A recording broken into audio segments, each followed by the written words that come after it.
My name is Deej, but I'm the community manager for Bungie, and my real name, the one that my mother gave to me, is David Dague. I'm not going to spell that for you. It's in the press kit. David, what are you showing new here with Destiny 2?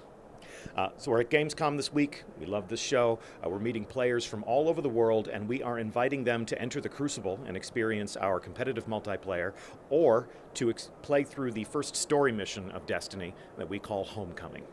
Destiny 2 is coming to the PC for the first time. What kind of bells and whistles can we expect from that version, aside from the PS4 and Xbox Ones? Well, we've built on the foundation of Destiny. We want it to feel native on the PC. So that begins, for us, with uncompromising art and fantastic gameplay. PC gamers want to have control over that experience, and so we have built onto that foundation the features that they need to custom tune their experience to suit the way they play. For us, this means fully configurable keyboard and mouse controls. You'll be able to map the keys. You'll be able to adjust the sensitivity of that mouse. You've got an adjustable field of view so that you can configure it so that it is your ideal first-person perspective. We're supporting all sorts of ancillary features that let you take advantage of all of your investments in cutting-edge hardware. We'll be able to support SLI if you have more than one GPU in your rig. We will be able to support multi-monitor displays, even 21:9 ultra-wide aspect ratios. There's a whole feature set, there's a whole tool set that we're bringing to bear for the PC players to make sure that they can experience this game the way they want to. We've even built in MSAA support, or the ability to activate an in-game frame rate counter.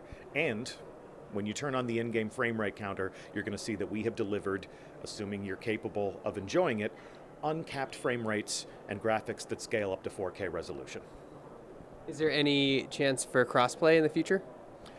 That's a decision that's not mine to make. There's many parties that would be involved in that type of conversation. I have no idea what the future holds in that regard.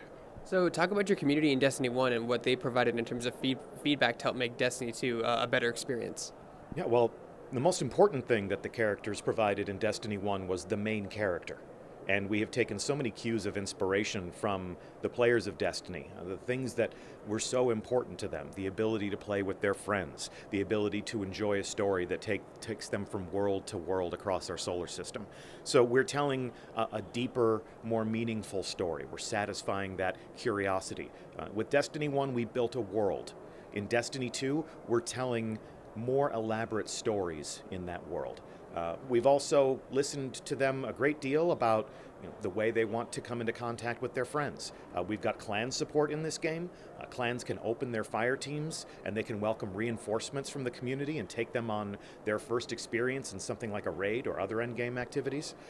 We have, what else? We have a more rewarding progression system. People are going to get earlier and more frequent access to exotic weapons and armor. Every aspect of the Destiny player experience has evolved in one direction or another. Exploring the world is more varied. Coming into contact with characters in the destinations that you can interact with and earn rewards from. Everything that the players have done has either given us new things to think about or reinforced some of our own theories about the thing that we've created. It's a collaboration that we thrive on. Everything from a discussion about weapon balance to the war stories that they tell us about the moments that they shared with their friends. So speaking of exploration, can you visit the old locations in Destiny 1 and Destiny 2? Destiny 1 is an experience that will continue in very much the form that it is now. Destiny 2 is a brand new adventure. We are sending players out to new worlds. We've taken everything that they've known and sworn to protect, and it has come under attack. The last safe city on Earth has literally been set on fire. And in order to recover everything that they hold dear, they're going to go to 4 new worlds to reunite the stragglers and the survivors from this horrible attack and reconsolidate their power and launch a counterattack to make the city safe again. So talk about the story in this game. How have you guys improved on the storytelling aspect of Destiny 2? The characters that you remember from Destiny 1 are no longer stoic vendors who hang out in the tower waiting to equip you with rewards. We've taken them out of that highly polished safe space and we have committed them to battle. The Vanguard that you remember, whether you're a Titan who follows Zavala, a Hunter who follows Cade 6, or like myself, a Warlock who is sworn to follow Ikora Rey, these characters are in the fight right with you. These are characters that you'll find fighting for their very survival, for their very existence, and their identity as heroes in the places that you'll go and explore in the game. You'll also meet new characters along the way, people who are not Guardians, humans who have had to fight for their own survival without the powers of the Traveler. And when we're reduced to equal footing with them, they become some very interesting allies on your journey that will provide you with the weapons and the gear that you'll need to discover new ways to fight, new ways to reclaim your power, so that we can confront this enemy on their ground, which used to be our home. Can you talk about the enemies we'll face off in this game? You mentioned the Cabal, but were the other two make an appearance? Destiny is a game where you get to fight fantastic enemies. We're bringing the Cabal forward to the forefront of the story. We have previously encountered scouting parties on Mars. We've met some of their bosses and strikes, but you are about to experience the full might of the Cabal professional military in the form of Dominus Gaul and his Red Legion.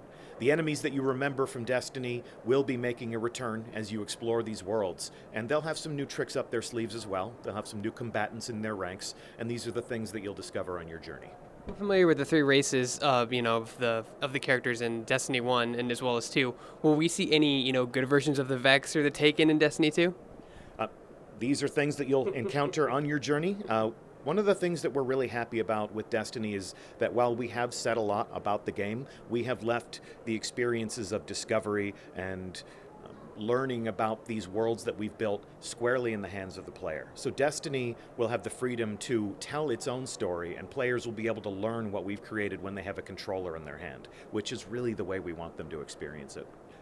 The character that has grown up around Destiny is everything that we had hoped for and dreamed about for years while we were building this world, and more. I mean, they have exceeded our expectations. They have taught us so much about ourselves and the experiences that they have in the game. When we make a game at Bungie, we see a community as the end result. We want to create worlds that inspire friendship at Bungie, and the way people have taken the worlds of Destiny and made them their own and have had so many wonderful shared moments together that are completely independent of what we have done. The way they've created their own culture, branding themselves as Sherpas and helping their fellow player to ascend to their own personal mountaintop in reaching their full potential or overcoming the biggest challenges in the game. There are so many things the community has done that we have been able to serve to a better capacity with Destiny 2. Things like better matchmaking to bring them together in public events, or clan support so that they can form up into those small teams and create that almost tribalistic quality to the shared culture that they all enjoy. We are looking forward to seeing what the community does with Destiny 2 as much, if not more, than we were when we launched Destiny originally in 2014. And last question, because the community wants to know, will there ever be ship-to-ship combat? Well, Destiny, as it stands right now, is a boots-on-the-ground adventure. This is a first-person action game. We are putting players squarely in charge of their own moments of triumph with their own hands, their own abilities, and the weapons that they bring with them. That's what they can expect from Destiny 2.